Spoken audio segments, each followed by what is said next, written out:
Have a crisp. Go on. No, thank you. It's salt and vinegar, you know. Thank you. Go on, tuck in.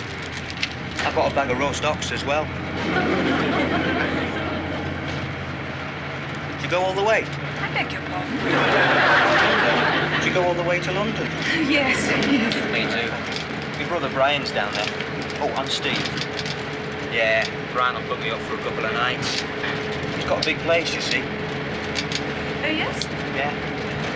Oh, he's doing very well for himself down there. Nice area too, apparently.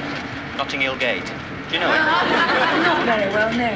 Got a good job, it seems. Making plenty of money. Are you working? Actually, I'm at university. Oh, you'll be clever then. No, not really. What are you studying? Psychology and French. Psychology and French. What do you do when you finish your course? You sort of go off and work in a French mental home, do you? I'll probably stay on, actually, and do my master's. My brother's studying too, in the evenings. Like yourself, only he goes to university in the evenings. Yes, which one? Well, one of the ones in Notting Hill Gate, I suppose. Yeah, I think that's what he said. Notting Hill Gate University.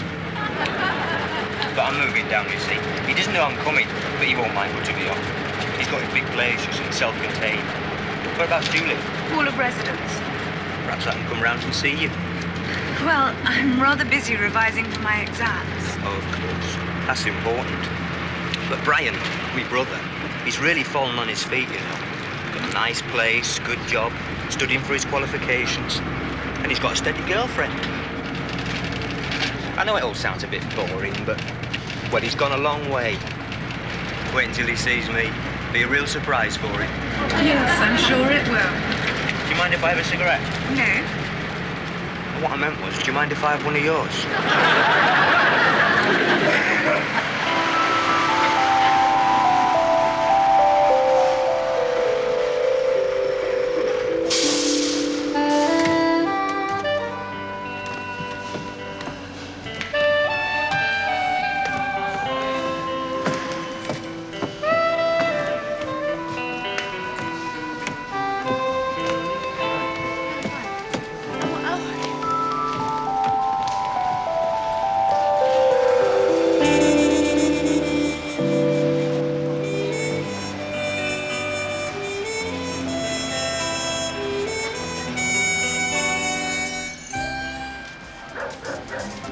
Dear Steve, I have secured fairly substantial self-contained accommodation in a converted property of great character, situated in what is rapidly becoming one of London's most fashionable bohemian quarters.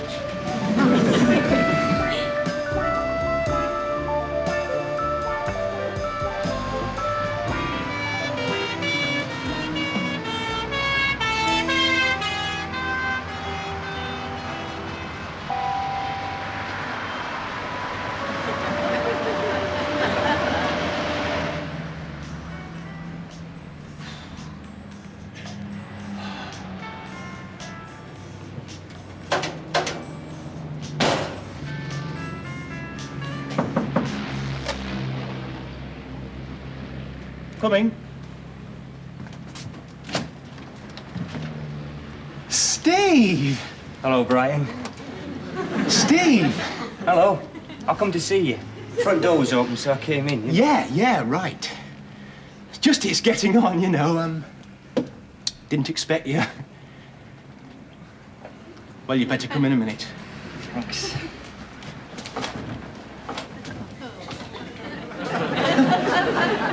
What you doing in London?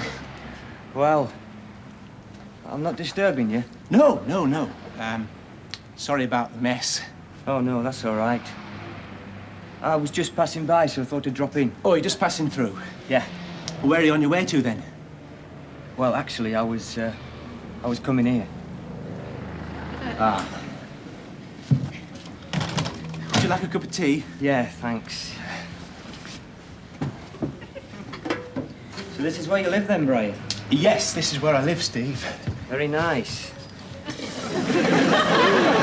Very self-contained.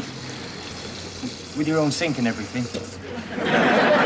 You being comical? No, I'm not knocking it. It's really self-contained. Yeah.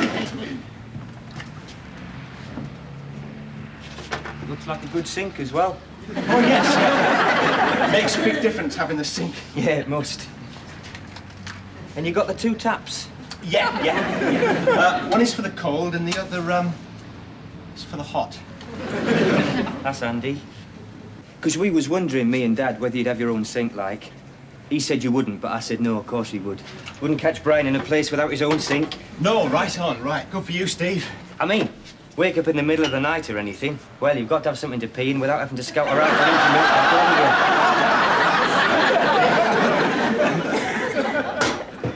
back, How is Dad? Oh, he's fine. Same as ever. 5'6", going on 6'3". Oh. You say neither, he says neither. You say black, he says white. You say Charles Atlas, he says 8 stone weakling. Not getting on, then? Just throw me out. I might have known. Might have known this wasn't a social call. You'd never come and see me out of purely fraternal motives, would you? It wasn't my fault, Brian. You don't know what it's like since you left home with just the 2 of us. Been quarrelling all the time. Been bickering about his drinking. He's drinking? What happened? I came home one night, went to the fridge, and he finished off me last tin of lager. Sounds like 6 of 1 again to me. Anyway, here I am. Yes, so I see. Came down on the coach. Started off itching, but I lost me sign. I bought a new pair of strides to come down in. Well, you should have saved your money and bought yourself some decent clothes. These happen to be decent clothes. Just because you want to go around looking like a defrocked Jehovah's Witness doesn't mean I have to follow your example. I suppose you still take 25 sugars in your tea. You don't have to be sarcastic, only take 4. Oh, I've got something for you. Little present. Picked it up on the services on the motorway. Oh, you bought me a present from the services on the motorway. You went to a lot of trouble then. I mean, you put yourself out to get it. Ah, well, you know. Oh, yes, I know, Steve. Any present from you was always a last-minute affair. If I got my Christmas presents before the end of January, I was doing well. What do you mean? I mean what I say. The tardy present, that's you. Any time you bought anyone a present, it was with the shutters going up, the doors closing, and the shop assistant cashing up at the till. That's not true. Not to mention the state they came in. I mean, I've seen fish and chips wrapped up better than your presents. What's the matter with you? I bought you a present. I haven't seen you for over a year, so I bought you a present. Did you think to buy me a present? Didn't know you were coming until you got here, did I? Well, that's a pretty lame excuse. Look, I know it's only from the services on the motorway, but, well, everywhere else was closed, other than the slot machines. And I didn't want to come down empty-handed, arriving unexpectedly. So there you are if you want it. Cheers. Ta. Good on you. Are you going to open it? Oh, yeah, right. Hope it fits. It's a Keep On Trucking shirt. It's a T-shirt with Keep On Trucking written on the front. On trucking. Yeah, thanks. All right, is it? Oh, it's wonderful. It did have another one. It said, I am a virgin. But I didn't think you'd want to wear that. No, not particularly. Knowing what you and Mary Simmons used to get up to, I didn't think you'd be entitled to wear it either. What do you know about Mary Simmons? I know you'd never find a T-shirt saying I am a virgin in her wardrobe. You might find one saying I used to be many years ago. Even that would be full of moths. You watch what you say about her, Steve, or you'll need a T-shirt with I am the victim of sudden violence written on it. She was all right, she was. What do you have to knock her for? It was you who was knocking her, mate, not me. I was too young. I was still standing in the playground in short trousers and a high voice, wondering what was so funny about a packet of razor blades. Good sort she was.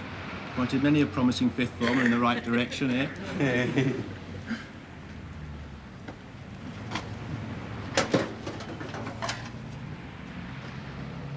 Here, have the biscuit. Oh. Thank you. Well, what are your plans? Well, I'll get a bit of plumbing work somewhere. Have pipe benders, we'll travel, you know. Well, now to get something in that line. course, I'm not really supposed to have people stay overnight here, you see, Steve. No. Yeah, traffic never seems to stop. No, well, it doesn't. You get used to it, I suppose. Well, you know how it is, Steve. You get used to anything. Oh, Brian, this is an awful place. How can you live here? It's all I can afford, Steve. I've got no choice. I bet people have committed suicide in here. I bet people have gone mad in here. I bet in the small hours all you can hear is ghostly loonies searching for the phantom lost marbles. Oh, what do you expect, Steve? I'm trying to work and study here. How much money do you think I make working in a filling station? I thought you were managing it. I never said that. I thought you'd have a nice flat with carpets. I never expected to find you living in the next best thing to squalor. Not our Brian, the everlasting upheld good example of how it should be done. What do you mean, good example? Dad always held you up in front of me. Like a butcher with a scrawny chicken. Brian's doing well, Brian's working hard, Brian's making a success of himself. Every time I opened a newspaper, I've expected to read that you've been spotted in Hyde Park, down at the Serpentine, walking on the water. I never pretended to be anything than what I am. Well, your letters never gave us that impression. Well, it's not what I said, Steve. It's just the way they took it. You know what people are like at home? They misinterpret the importance of things. Just got the wrong end of the stick, that's all. The way you handed them the stick, it was the only end they could get hold of. That isn't true, Steve. It bloody is. It bloody isn't! It bloody is! I found you out, Brian. You're just another empty suit. All my life, you've been a duff specification I can never come up to. And all my life, you've been the pain in the neck I've had to put up with. Oh, really? Yes! And when I come to London, when I finally think I'm rid of you, what happens? You turn up. The burden I've had to drag around with me. I tell you what you were, Stephen. You were a small, annoying, snotty... Snotty? I was never snotty. You were always snotty. You were the snottiest little kid ever to blow his nose on his pullover. Getting you to remove your finger from your nostril was like trying to prise open a clam. I suppose you never had an infancy, did you? You never had a childhood? No, because after Mum left, I had to grow up in a hurry so I could look after you. Well, it wasn't my fault she left, was it? It wasn't my fault. I didn't say that, did I? Then what makes you so special? I suppose you were born reading, writing, fluent in all foreign languages, and able to splash it in the potty with your eyes closed from a distance of 600 yards. Brian the infant prodigy, the man who never missed. Mr. Webber! Mr. Webber! It's well past 11. Do you have somebody in there? No, Mrs. O'Day. I'm sure I heard voices. No. Must have been from out on the street. I hope so. You know the rules. Good night.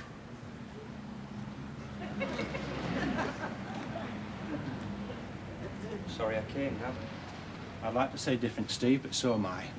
Felt like Dick Whittington coming down on the bus. Minus the cat, of course.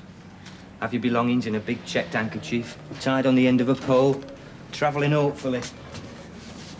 You know, travelling hopefully is better than arriving. Only you have to get there first to find that out for yourself. I had to find out, Steve. I had to find out on my own. I've always had to find out first so I could be a signpost for you to follow. But no more. You can stand on your own 2 feet now. You can't keep following me. You're not a little brother anymore. I wasn't following you. I was just passing by. I thought I'd drop in to see how you were. Well, I've seen how you are. There hasn't been any improvement in your condition, so in case it's infectious, I'll shove off. Cheerio. Right, you do that. Right, yeah. I met someone on a bus who'll put me up. Bird, as a matter of fact. Good for you. University girl, it so happens. Student and all the residents said she'd be very happy to put me up. Good. So I'll go around there now, get myself put up, no trouble. We had a lot in common. Books and that. See ya.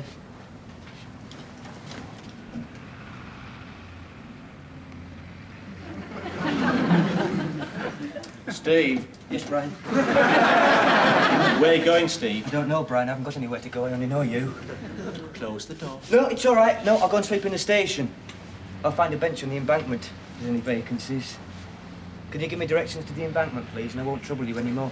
Stay the night, but just the one night now. You promised just the once. I promise. Brian, you're a mate. And keep the noise down, because if my landlady hears you, she'll throw me out. She's touchy about things like that. She almost caught me once before.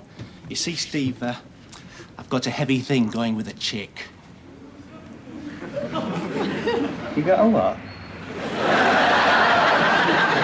Got a heavy thing going with a chick. You're not a prat sometimes, Brian. Everything going with a chick. Everyone else is knocking a bird off, but not Brian. Oh, no. Nothing so boring. He has everything's going with chickens. Don't start again, Steve. I'm warning you. You sound like you've been reading too many Batman comics. Do you want directions for the embankment? Oh, all right, I'm sorry. And keep the noise down. Like like a mouse. I'm grateful, Bri, honest. And I'll find somewhere of my own first thing in the morning.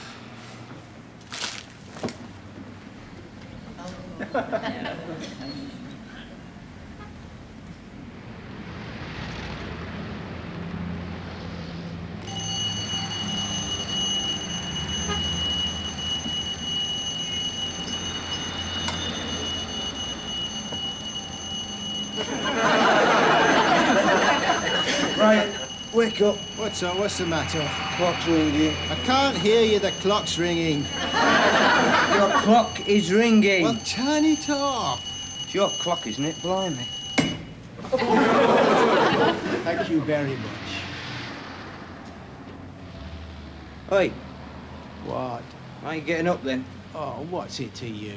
Be late for work, won't you? What time do you start? What if I am late for work? Suit yourself. But you never hold down a job if that's going to be your attitude. Tell me, Steve, just once more so I understand. Why is it I am sleeping in your sleeping bag on the cold, hard, drafty floor, while you are driving the pigs home in my nice, warm, comfortable bed? I told you, drafts give me earache. So why is it preferable for me to lie in the draft and get an earache? Well, you got bigger ears than me, haven't you? So the ache's got a bigger area to spread over, so it hurts less. It's like an engine. The bigger it is, the more energy it needs to make it throb. Big ear, small throb, small ear, big throb. Tell me something else, Steve. When you said you're going to look for somewhere else to live first thing in the morning, which particular morning did you have in mind? Yeah, right, I'm getting up. Well, do so. I'm not leaving you here to fester while I'm out. I'll get up in a minute. You get up now. What you doing in bed with your pipe benders? I'm not in bed with me pipe benders. What are they doing there, then? I don't know. You're missing your teddy bear. Shut up, Brian. You are, aren't you? Oh, what a shamesy-wamsy that is. Poor little Stevie hasn't got his baby brewing anymore, so he has to cuddle up to his pipe benders. I'm warning you. Did you have a nightmare then, with a nasty man coming to get you? Shut up, Brian, that's enough. Never mind, we need the pipe bender, we'll look after you. Right, I'm gonna bloody wallop you, big head. Hello? Hello? Mr. Webber? Yes, Mrs. O'Day? I'm hearing voices now. Just who you got in there? Nobody, Mrs. O'Day. Radio. I did have the radio on. Oh, then you'll not mind opening the door and letting me see inside. Tell her you can't find your pants and your bum's covered in spots. I'm afraid I'm not dressed yet, Mrs. O'Day. All right. But there better be no one in there, mind. You can't stay tonight, Steve. I'm not risking it. You'll have to find somewhere else. Yeah, all right, I will. Gosh, she'd be better playing, isn't she? She sounds like one of them old fiddles everyone's had a good tune on. One of the old tunes everyone's had a good fiddle with, eh? Hey, shut up, she'll hear us. Where'd you go for breakfast? There's a small cafe on the corner. Just turn right as you go out. Now, give me a couple of minutes so she doesn't see us both on the stairs and then come on down. All right. Hey, get us a bacon sarnie, 2 of them. Right.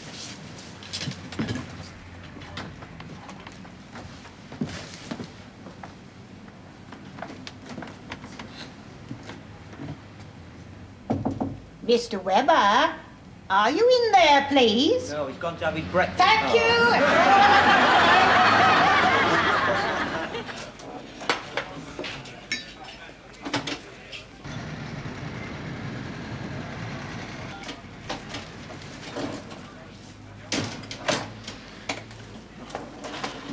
Oh, cheers, Brian.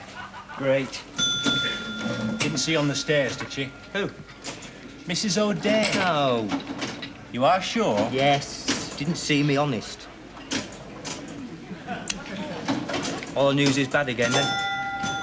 Now, when you're looking for this bedsitter today, Steve, you want to go about it systematically. What you do is you get the standard mid-morning, and if there's no luck with that, then try shop window cars. But watch out for those accommodation agencies, because most of them charge you a week's rent. You listening to me? Yeah. What did I just say then? Dunno. But listen to this. According to what it says here, you can run your central heating on buffalo droppings. You can what? You can run your central heating on buffalo droppings. Oh, that is good news for all those out on the prairie, isn't it? Especially those with back boilers and wigwams full of radiators. I don't know why I bother with you. I'm being serious. It says so here. You can run your central heating on buffalo droppings. Well, let's go out and get some then, Steve. Perhaps if I get a bag full, I can run my electric fire on them. Yeah, let's rush out now before they all get snapped up. Go and get some. I'm trying to be funny. Where are you going to get buffalo droppings from in the middle of London? Well, they'd have some down the zoo. They got buffaloes down the zoo, then. No, Steve, they just have the droppings. They keep them in a big cage with a sign outside saying, "Do not feed the droppings. They're extremely dangerous." Look, Brian, this is a serious scientific magazine. Buffalo droppings. Well, you always talk about what you read. Anything I read, you're not interested in. You're always mocking it. I am interested in it. I'm not mocking it. You're my brother. I'm glad to see you reading. I want you to get on. I want you to do well. But most of all, I want you to get out of my bed-sitter before you get me thrown out. Now, I'm going to work. See ya. Hey, hang about. Hang on. Hang on, Brian. Go and look for your bed-sitter and stop following me. I'm not following you. Oh, wait for me, Brian. Wait for me, Brian. Can't hold your hand all day, Steve. Now, what do you want? Where should I start looking? I told you in the cafe, but you wouldn't listen. Well, tell me again, then. No. And stop following me! I'm not following you.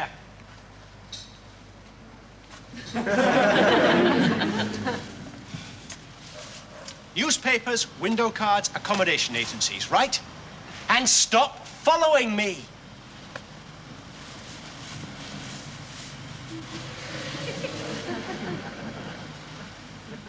Why aren't you following me?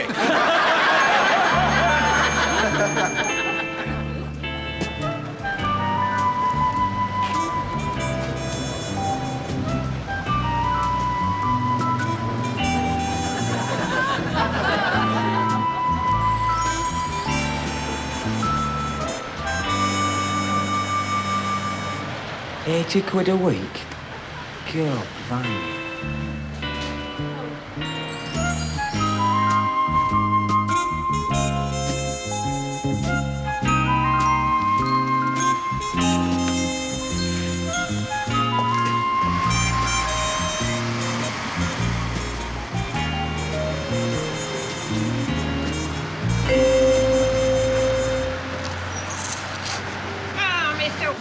Good evening. So you're back from work? Evening, Mrs. O'Day. There'll be no need for you to go to your room, Mr. Webber. I've already done your packing for you. What? And your brother's packing too, so there. It was just the one night, Mrs. O'Day. Oh, was it? And what about that girl you keep on bringing around here? Yeah, but... Yeah, but nothing. Accommodation's 2 for the price of 2 here, not 2 for the price of 1, so go on, get going. You can't just throw me out like that. Be fair. It's not even legal. What about the Rent Act? Douglas? Douglas? Would you please show Mr. Webber exactly what he's entitled to under the Rent Act? Right.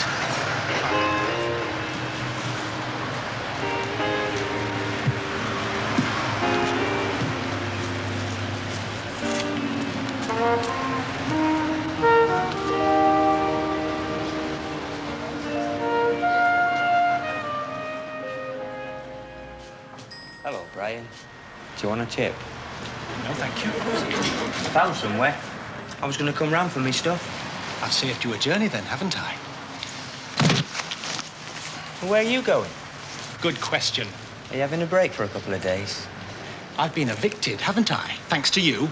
Oh, that's bad news. Yes, isn't it? What are you going to do? I'm going to have to stay with you, aren't I? You can't do that. What? I'm not allowed people staying. I get evicted. Sorry, Brian. Sorry, mate. Oh, hope you get fixed up soon. Thanks for all your help. Cheers, then. I'll see you around. Take it easy.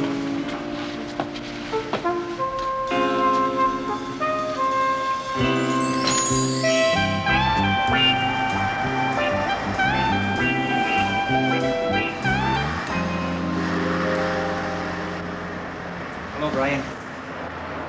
Sorry about last night. Chocolate bars are 44 pence each. Oh. Like speaking to me? I said I was sorry. Did you find somewhere to stay? Had to stay in a hotel, bed and breakfast, £12.50. Oh, it's quite reasonable. It's not reasonable, it's bloody expensive. £12.50 would have kept me in my bed sitter for a week. Yeah, but you got the breakfast. Which pump, please? Number 3, please. Number 3. That's £8, thank you very much. What are you hanging about for? Do you want something?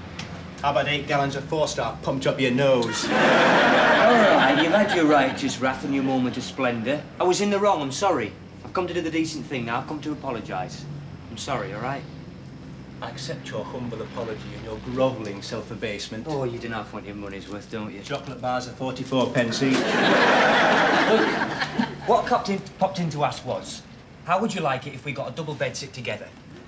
Oh, that would be the cat's knees, that would, Steve. That would be the bee's whiskers and no mistake. I'd like to share a bed sitter with you about as much as I like to have my teeth extracted without an anaesthetic. Come on, Bri. I'd rather share a camel's eyeball with a Bedouin than share a bed sitter with you.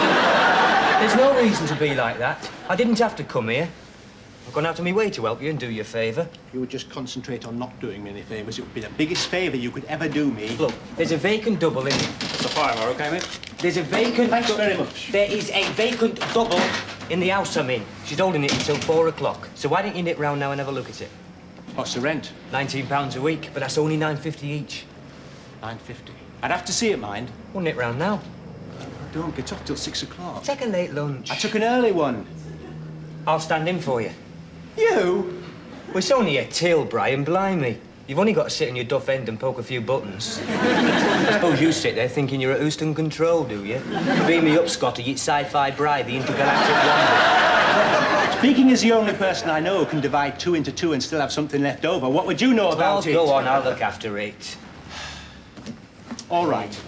But please, just don't play with anything that you might possibly break. All right. £9.50. It's quite economical, isn't it? I'll be back in 20 minutes. And I've counted the chocolate bars.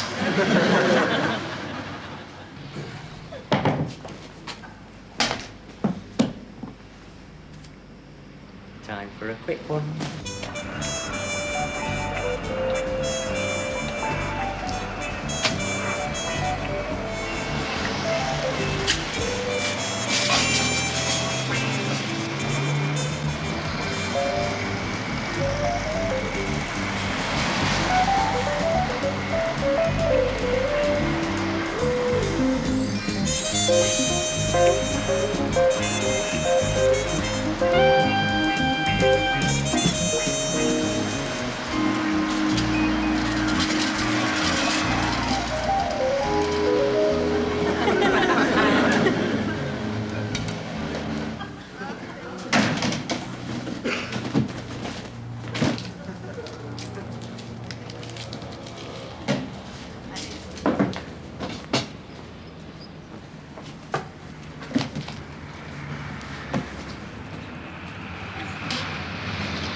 Can I help you, sir? Oh, hello, Brian. Fashion has decreed that coats are being worn inside out this season, has it? Oh, I wanted to keep it clean. Well, I had a look at the bed sit. Yeah? Told her we'd take it. Oh, nice one, Bri. Here, better have your coat. What's that smell? Peppermints. Did you pay for them? Yes. You've been here all the time I was away, have you, Steve? Yeah, but we go round this evening. Didn't leave the place unattended at all? No, I'll go And round... if you had, you'd have locked up, wouldn't you? Yeah. Then what's happened to the clock? Hey. And more importantly, where's the till?